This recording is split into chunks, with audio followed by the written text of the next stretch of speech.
Hello students, how are you? Myself Talwar Vikas, the finest and easiest way to learn the concept of physics. Today we are going to obtain the expression of maximum safe speed of a vehicle on a level curve road. मान लो अगर कोई curve road पे कोई vehicle motion में है तो उस पे उसकी मैक्सिमम परमिसिबल स्पीड क्या होनी चाहिए जिससे वो एक्सीडेंट को रोक सकता है। वो मैक्सिमम परमिसिबल स्पीड हमें यहाँ पे फाइंड करनी है और उसका हमें एक्सप्रेशन ऑब्टेन करना है। तो आप यहाँ पे देख सकते हो हमारे पास रोड कैसा है, लेवल रोड है। ओके, बैंक रोड नहीं है, यहाँ पे लेवल रोड है और कर्व रोड है। हम अगर किसी रोड पे कस के टर्न लेना चाहते हो, आपने ऐसा ऑब्जर्व किया होगा जब आप किसी कार में या तो कोई व्हीकल में आप ट्रैवल करते हो तब उसका ड्राइवर किसी टर्न पे कार को 60 टन लेना चाहता है तो क्या होता है, आप उस टर्न के अपोजिट डायरेक्शन में आप पे कोई ऐसा फोर्स लगता है, ऐसा आपको महसूस होता है। सो आप वो टर्न के अवे आप जाना चाहते हो। ओके, तो आपकी गाड़ी क्या करेगी, आपकी गाड़ी है, आपका जो व्हीकल है वो टर्न के अपोजिट डायरेक्शन में स्किड होना चाहेगी। आपने ऐसा महसूस किया होगा अगर मैं कस के लेफ्ट साइड पे टर्न लेना चाहूँगा तो राइट हैंड साइड पे मेरी जो कार है उस पर वो क्या करेगी, स्किड होना चाहेगी। और हम जो भी पर्सन वो कार में बैठे हैं उस पर कौन सी डायरेक्शन में फोर्स लगेगा, उस टर्न के अपोजिट डायरेक्शन में फोर्स लगेगा और वो टर्न के अपोजिट डायरेक्शन में स्किड होना चाहेगी with the help of centrifugal force. देखो यहाँ पे हमारे पास एक लेवल सर्कुलर पाथ है, उसका रेडियस कैपिटल R है। उस रास्ते पे, उस रोड पे हमारे पास एक कार है जिसका मास हमें गिवन है m मास। वो v जितनी वेलोसिटी से वो कर्व रोड पे ट्रैवल कर रही है। अब बच्चों देखो, अगर ये जो कार है उसकी अगर वेलोसिटी ज़्यादा हो गई तो होगा क्या, वो 60 टन नहीं ले सकेगा और वो इस डिवाइडर के साथ टकरा जाएगा और उसकी जो कार है वो आउटसाइड स्किड हो जाएगी। तो आउटसाइड स्किड होती है कार तो उस पर कौन सा फोर्स लगता है, ध्यान में रखना। अगर ये कार हम अगर कस के लेफ्ट साइड पे टर्न करते हैं तो हमारी कार आउटवर्ड डायरेक्शन में स्किड करेगी। तो जब कार आउटवर्ड डायरेक्शन में स्किड करना चाहेगी दैट मीन्स उस पे कुछ ऐसा force away from the centre of circle लगेगा और वो फोर्स होगा सेंट्रीफ्यूगल फोर्स। कौन सा फोर्स होगा, सेंट्रीफ्यूगल फोर्स। टोवर्ड्स, ध्यान में रखना, टोवर्ड्स सेंटर फोर्स लगता है उसको हम क्या बोलते हैं, सेंट्रीपिटल फोर्स। और away from the centre force लगता है उसको हम क्या बोलेंगे, सेंट्रीफ्यूगल फोर्स। और सेंट्रीफ्यूगल फोर्स का फॉर्मूला क्या होता है, centrifugal force is equal to mv² divided by r। हमने हमारे प्रीवियस लेक्चर में जब सर्कुलर मोशन के बारे में बात की थी उसमें हमने ये एक्सप्रेशन ऑब्टेन किया था, सेंट्रीपिटल और centrifugal force is equal to mv² divided by r। अब ध्यान में रखो, अगर हम इस कार को सेफली ड्राइव करना चाहते हैं इस लेवल कर्व रोड पे तो क्या होना चाहिए, ये car mv² divided by r जितने सेंट्रीफ्यूगल फोर्स से आउटवर्ड स्किड होना चाहेगी। तो उसको बचाने के लिए, कार को बचाने के लिए एक फोर्स टुवर्ड द सेंटर लगना चाहिए, तभी ये जो कार है वो स्किड नहीं होगी। तो देखो यहाँ पे इस सेंट्रीफ्यूगल फोर्स को बैलेंस करने के लिए necessary amount of centripetal force कौन लगाएगा, तो ध्यान में रखना कार के जो टायर है और जो रोड है वो दोनों के बीच में कुछ फ्रिक्शन फोर्स होगा। वो friction force necessary amount of centripetal force लगाएगा towards the centre of this circular path. Means जितना centrifugal force away from the centre car पे लगता है, उतना ही अमाउंट का centripetal force towards the centre of this curve surface लगना चाहिए, कर्व रोड लगना चाहिए। तो सबसे पहले बच्चों हम बात कर लेते हैं कि इस एम मास के जो व्हीकल है उस पर टोटल कितने फोर्स लग रहे हैं। So force is acting on a car. तो देखो यहाँ पे ये बच्चों ये रहा हमारा टॉप व्यू। अगर हम टॉप से देखें, अगर हम किसी हेलीकॉप्टर में जाके वो नज़रिया देखें, वो सिचुएशन देखें, तो हम कुछ ऐसा ऑब्जर्व करेंगे। ओके। और अगर हम साइड व्यू देखें, इस कार को हम साइड से देखें, यहाँ से देखें, अगर ऑब्जर्वर यहाँ पे खड़ा है, तो हमें कार की जो सिचुएशन है, कंडीशन है, वो कुछ इस तरह से दिखेगी। सो अपवर्ड डायरेक्शन में कार पे नॉर्मल रिएक्शन लगेगा। अब नॉर्मल रिएक्शन कैसे लगता है? Perpendicular to contact surface. Tyre, car के जो टायर है वो रोड के साथ जहाँ भी फ्रिक्शन फोर्स लगाएगा उसकी जो कॉन्टेक्ट सरफेस है उसके परपेंडिकुलर अपवर्ड डायरेक्शन में नॉर्मल रिएक्शन लगेगा। और कार का मास m जितना है, सो m मास की वजह से कार पे डाउनवर्ड डायरेक्शन में वेट फोर्स लगेगा। सो हम यहाँ से लिख सकते हैं फर्स्ट कौन सा फोर्स लगता है? Due to mass, that is a weight force, that is a weight of vehicle, W is equal to mg। कौन सी डायरेक्शन में? डाउनवर्ड। हम यहाँ से लिख सकते हैं डाउनवर्ड डायरेक्शन में वेट फोर्स लगेगा W is equal to mg जितना। सेकेंड कौन सा फोर्स लगेगा? Normal reaction. सो हम यहाँ से लिख सकते हैं नॉर्मल रिएक्शन। और नॉर्मल रिएक्शन कौन सी डायरेक्शन में लग रहा है? अपवर्ड डायरेक्शन में। सो हम यहाँ पे लिखेंगे अपवर्ड डायरेक्शन। थर्ड वन देखो, यहाँ पे थर्ड कौन सा फोर्स लग रहा है? कार आउटवर्ड स्किड होना चाहेगी, मीन्स उस पर एक फोर्स लगेगा सेंट्रीफ्यूगल फोर्स। और अगर आप ऐसा भी लिख सकते हो, उस पर इतने ही अमाउंट का सेंट्रीपिटल फोर्स लगेगा, बट वो कौन प्रोवाइड करेगा? स्टैटिक फ्रिक्शन फोर्स प्रोवाइड करेगा। यहाँ पे जो फोर्स लग रहे हैं उसको हम यहाँ पे लिखेंगे आउटवर्ड डायरेक्शन में सेंट्रीफ्यूगल फोर्स लगेगा। कितने अमाउंट का? mv² डिवाइडेड बाई r जितने मैग्नीट्यूड का। फोर्थ फोर्स लगेगा कार पे टुवर्ड्स द सेंटर, और उसको हम क्या बोलेंगे? Friction force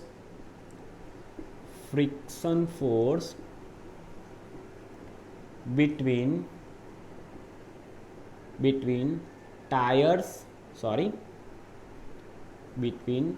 tyres and road और टायर के बीच में जो फ्रिक्शन फोर्स लगेगा वो स्टैटिक फ्रिक्शन फोर्स होगा। सो Fs इज इक्वल टू, बच्चों हमने जब फ्रिक्शन फोर्स की बात की थी तब ये जो स्टैटिक फ्रिक्शन फोर्स है उसको फाइंड करने के लिए एक फॉर्मूला हमने देखा था μs इंटू एन।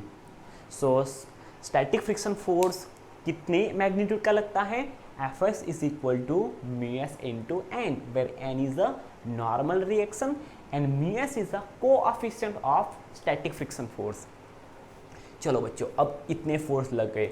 अब ध्यान में रखना, इस व्हीकल पे जितने फोर्सेस लग रहे हैं उसमें ये जो नॉर्मल रिएक्शन है वो इस वेट फोर्स को बैलेंस कर रहा है यहाँ पे, बिकॉज ये जो कार है वो वर्टिकली मोशन तो करेगी नहीं, ना तो ऊपर जाएगी ना तो नीचे जाएगी। तो हुआ क्या?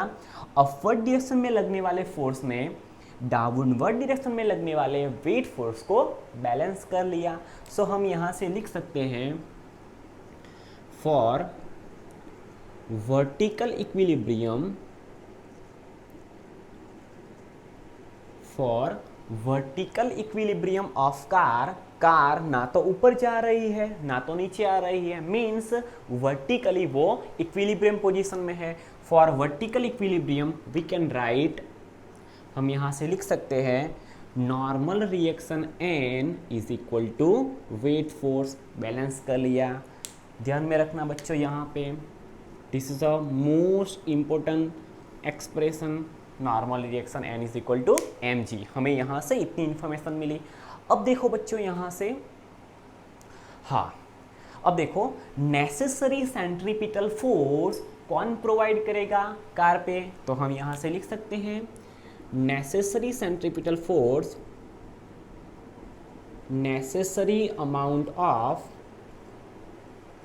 necessary amount of centripetal force is provided by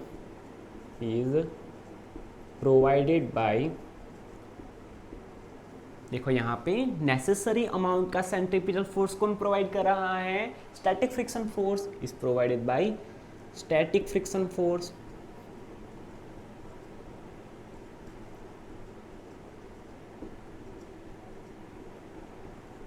okay चलो, सो हम यहाँ से लिख सकते हैं centripetal force is equal to f static, so f c. अब बच्चों देखो कितने अमाउंट का सेंट्रीपिटल फोर्स लगना चाहिए कार को स्किड होने से बचाने के लिए, m v square divided by r. फिर से एक बार, m v square divided by r जितने सेंट्रीफ्यूगल फोर्स की वजह से वो कार सर्कल के जो सेंटर है उसके अवे, सेंटर से अवे स्किड होना चाहेगी, बट उसको बचाने के लिए सेम अमाउंट का m v square divided by r जितने अमाउंट का सेंट्रीपिटल फोर्स लगना चाहिए, किस पे, कार पे, टुवर्ड्स द सेंटर। बट वो सेंट्रीपिटल फोर्स कार पे कौन प्रोवाइड करेगा, तो कार के जो टायर है और जो रोड है उसके बीच में लगने वाला जो स्टैटिक फ्रिक्शन फोर्स है वो necessary amount of centripetal force provide करेगा, जिसकी वजह से वो जो कार है वो कार स्किड होने से बच सकती है। सो हम यहाँ से लिख सकते हैं necessary amount of centripetal force is provided by the static friction force. So f c is equal to, यहाँ से हम लिख सकते हैं m v square divided by r is equal to f s. बच्चों ऐसे हम लिखने जाए ना तो बच्चों यहाँ से हम एक कंडीशन लिख सकते हैं, ध्यान में रखना। हम क्या कंडीशन लिख सकते हैं यहाँ से, the necessary centripetal force is provided by static friction force. बात तो सही है, लेकिन बच्चों यहाँ पे देखो ये जो कार है, ये जो व्हीकल है वो कौन सी सिचुएशन में, कौन सी कंडीशन में स्किड होने से बच सकती है, तो देखो यहाँ पे अगर कार की जो टायर है और रोड है उन दोनों के बीच में लगने वाला स्टैटिक फ्रिक्शन फोर्स अगर m v square divided by r से ग्रेटर हो गया, आर से m v square divided by r जो सेंट्रीफ्यूगल फोर्स है उससे ज़्यादा हो गया एफ एस, तब वो कार स्किड होने से बच सकती है। ओके देखो यहाँ पे अगर ये अमाउंट ज़्यादा होगा तो कार स्किड कर जाएगी, बट इसको बचाने के लिए इतने ही अमाउंट का force toward the centre in the form of static friction force लगना चाहिए। तो कार को स्किड होने से बचाने के लिए कौन सी कंडीशन रिक्वायर है, ये जो आपको दिख रहा है स्टैटिक फ्रिक्शन फोर्स वो सेंट्रीफ्यूगल फोर्स से बड़ा होना चाहिए। सो हम यहाँ से लिख सकते हैं एफ एस इज ग्रेटर और equal to M we square divided by r to prevent skidding. Car को स्किड होने से बचाने के लिए स्टैटिक फ्रिक्शन फोर्स का जो मैग्नीट्यूड है वो या तो m v square divided by r जितना होना चाहिए या तो उससे बड़ा होना चाहिए। सो हम यहाँ से लिख सकते हैं f s is equal to mu S into n. So ये रहा mu S into n is greater और equal to M we square divided by r. Okay, चलो फिर से एक बार mu s as it is, mu s as it is. Now instead of writing n we can write m into g because car पे लगने वाला जो weight force है उसको नॉर्मल रिएक्शन ने बैलेंस कर लिया। सो हम यहाँ से लिख सकते हैं mu S into M G is equal to, sorry not is equal to, it's greater than or equal to M we square divided by R. आप यहाँ से देख सकते हो on both side of an equation m that is a mass of vehicle is common, so on both side m is cancel out। so हम यहाँ से लिखेंगे इक्वेशन बनेगा mu S into G is greater और equal to V square divided by R. बच्चों यहाँ पे आप देखना हमें फाइंड क्या, हमें एक्सप्रेशन किसका डिराइव करना है, maximum safe speed that is we maximum of a vehicle on a level circular road. इसको हम बच्चों ऐसे भी बोल सकते हैं maximum permissible speed, maximum permissible speed.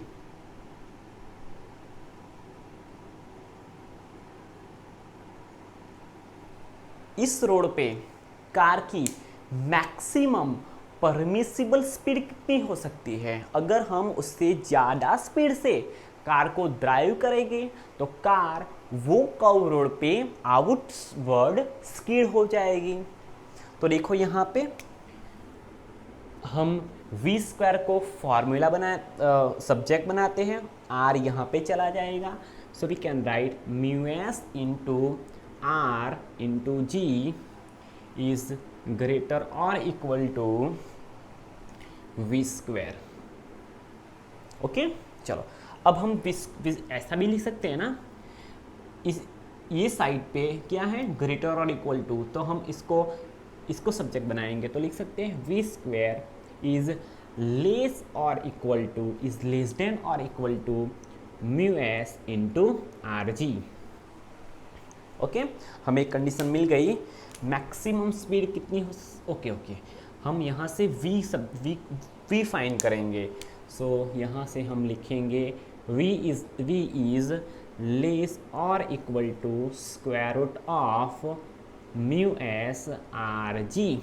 बच्चों हमने यहाँ पे v स्क्वायर से क्या फाइंड किया, v फाइंड किया, तो राइट हैंड साइड का जो पोर्शन है वो स्क्वायर रूट में चला गया।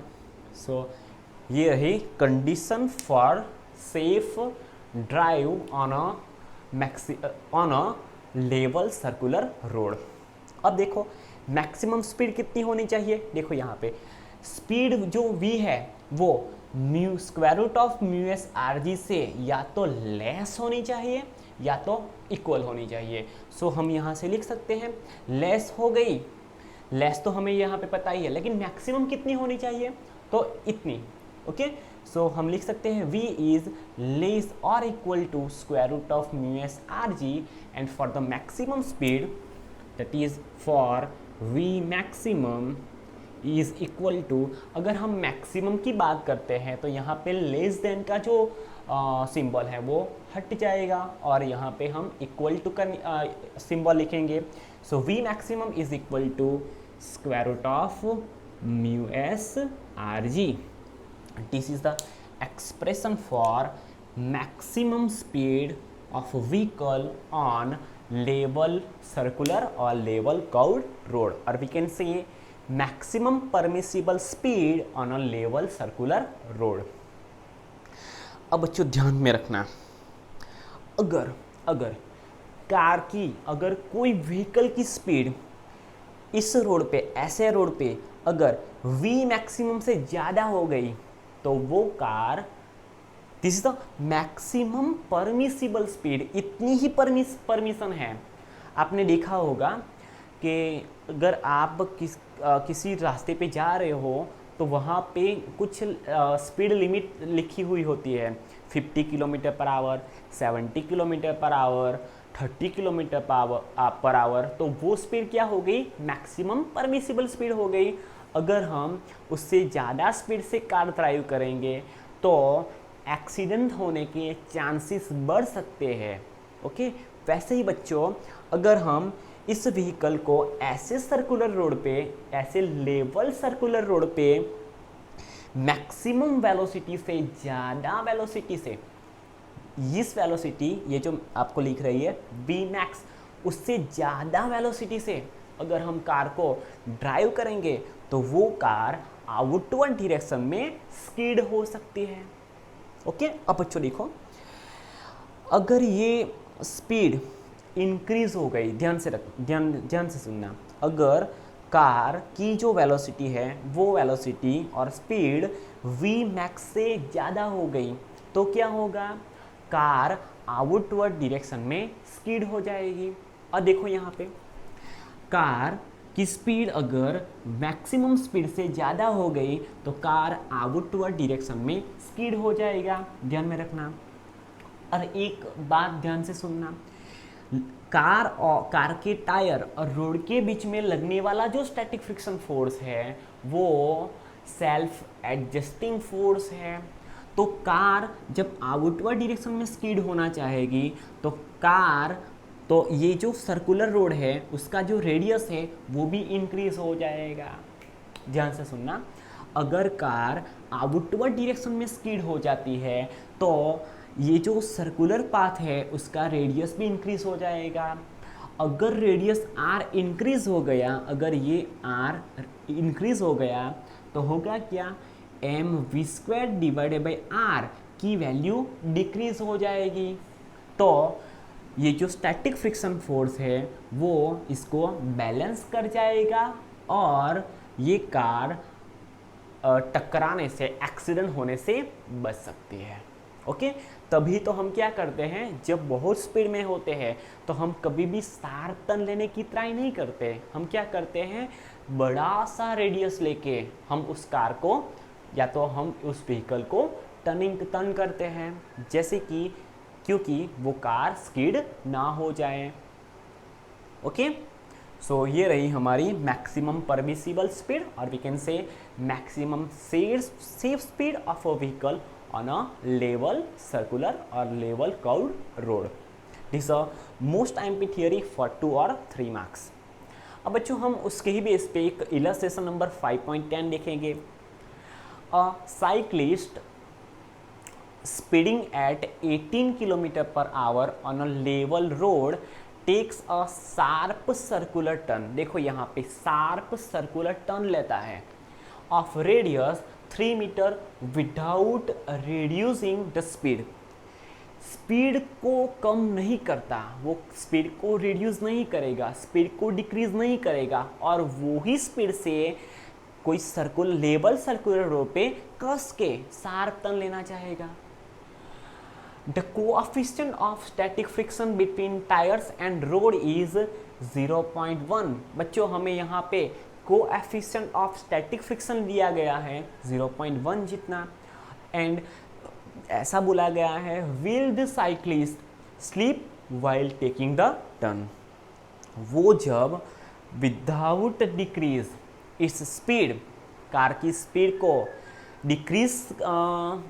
डिक्रीज नहीं करता और जो शार्प टर्न लेने की ट्राई करता है तब उसका जो व्हीकल है वो स्लीप दैट इज स्किड होगा कि नहीं होगा, वो हमें यहाँ पे पूछा गया है। तो हमें इस पे सबसे पहले क्या करना पड़ेगा, सबसे पहले हमें ऐसा फाइंड करना चाहिए कि इस 3 मीटर रेडियस वाले लेवल सर्कुलर रोड पे व्हीकल की मैक्सिमम परमिसिबल स्पीड कितनी होनी चाहिए। अगर इस व्हीकल की स्पीड मैक्सिमम परमिसिबल स्पीड और we can say maximum safe speed से ज़्यादा हो गई तो वो व्हीकल स्लीप हो जाएगा, डेट इज स्किड हो जाएगा। और अगर वो व्हीकल की स्पीड मैक्सिमम परमिसिबल स्पीड से कम हुई तो उसको स्किड होने का और स्लिप होने का कोई चांस है नहीं, वो सेफली उसको कार को मोड़ सकता है, मीन्स उस पर टर्न ले सकता है। हम यहाँ पे सॉल्यूशन निकालेंगे। सबसे पहले हमें जो इन्फॉर्मेशन गिवन है वो हम यहाँ पे लिख लेते हैं। देखो यहाँ पे a cyclist speeding at 18 kilometre per hour, so we can write speed of cycle, that is v is equal to 18 kilometre per hour. 18 kilometre per hour की स्पीड से एक साइक्लिस्ट साइकिलिंग कर रहा है। सो हम इसको किलोमीटर पर आवर से हम इसको मीटर पर सेकंड में ट्रांसफर करेंगे। क्यों? बिकॉज हमें यहाँ पे जो रेडियस दी गई है वो ऐसा यूनिट में है, 3 मीटर में है, और ये जो स्टैटिक फ्रिक्शन फोर्स का जो कोएफिशिएंट है उसका तो कोई यूनिट है नहीं वैसे तो देखो यहाँ पे 18 kilometre, so instead of writing kilometre we can write 1000 metre. So ये जो वैल्यू है 18 किलोमीटर वो मीटर में ट्रांसफर हो गई, divided by 1 hour, that means 3600 second. यहाँ पे 0000 कैंसल आउट हो जाएगा। 36 यहाँ पे 18 है तो 18 टू ज़ा 36, सो हम यहाँ से लिख सकते हैं velocity v is equal to 18 divided by 36, that is 1/2, और ये 10 है, सो होगा क्या 10/2। So maximum permissible speed v is equal to, sorry not maximum permissible speed, it is a speed of cyclist, that is v is equal to 5 metre per second. वो अभी 5 metre per second जितनी speed से चल रहा है। अब देखो radius of circle, radius of circular path, radius of circular road, और we can say circular path. So radius r is equal to 3 metre हमें गिवन है, और दूसरा क्या गिवन है, coefficient of static friction, coefficient of static friction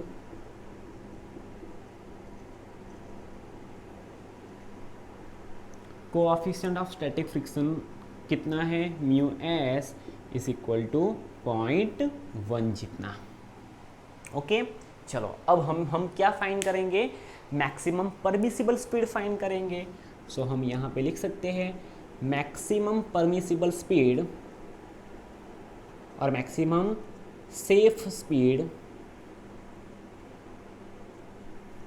of cyclist on a level circular road. Level circular road पे, इस level circular road पे cyclist की मैक्सिमम स्पीड कितनी होनी चाहिए? So we can write v max is equal to, हमने यहाँ पे एक एक्सप्रेशन डिराइव किया, v max is equal to mu s, sorry square root of mu s r g, where g is acceleration due to gravity. So V max, maximum permissible speed of car or vehicle, or we can say in our case is a cycle. So square root of mu s की value है 0.1, r की value है, radius of road कहाँ पे चली गई, okay 3 metre, multiply by r, sorry multiply by g, that is 9.8 metre per second square. So अगर हम इसको कैलकुलेट करते हैं तो हमें वैल्यू मिलेगी 2.94 जितनी, कितनी मिलेगी 2.94 जितनी, और 2.94 का हम स्क्वायर रूट लेते हैं तो हमें वैल्यू मिलती है 1.71464, 1.71464, और क्योंकि ये वेलोसिटी है तो उसका यूनिट होगा मीटर पर सेकेंड। सो इसको हम अप्रॉक्सीमेटली लिख सकते हैं 1.71 metre per second. This maximum permissible speed of a vehicle. इस रोड पे हम इतनी वेलोसिटी से, ज़्यादा वेलोसिटी से मोशन करने की ट्राई करेंगे, ट्रैवल करने की ट्राई करेंगे, तो कार या तो वो जो व्हीकल है, जो भी कोई व्हीकल है, वो स्लिप हो जाएगा। सो देखो यहाँ पे ये जो स्पीड है, साइक्लिस्ट की जो स्पीड है, वो मैक्सिमम परमिसिबल स्पीड से ज़्यादा है। सो यहाँ से हम लिख सकते हैं v is greater than v max, and in this situation the cyclist will sleep. Cyclist will sleep. ऐसे रोड पे साइक्लिस्ट मैक्सिमम परमिसिबल स्पीड से ज़्यादा स्पीड की जो स्पीड है, मैक्सिमम परमिसिबल स्पीड से ज़्यादा स्पीड से मोशन कर रहा है, तो ऐसी सिचुएशन में, ऐसी कंडीशन में वो स्लिप हो जाएगा। Okay, thank you.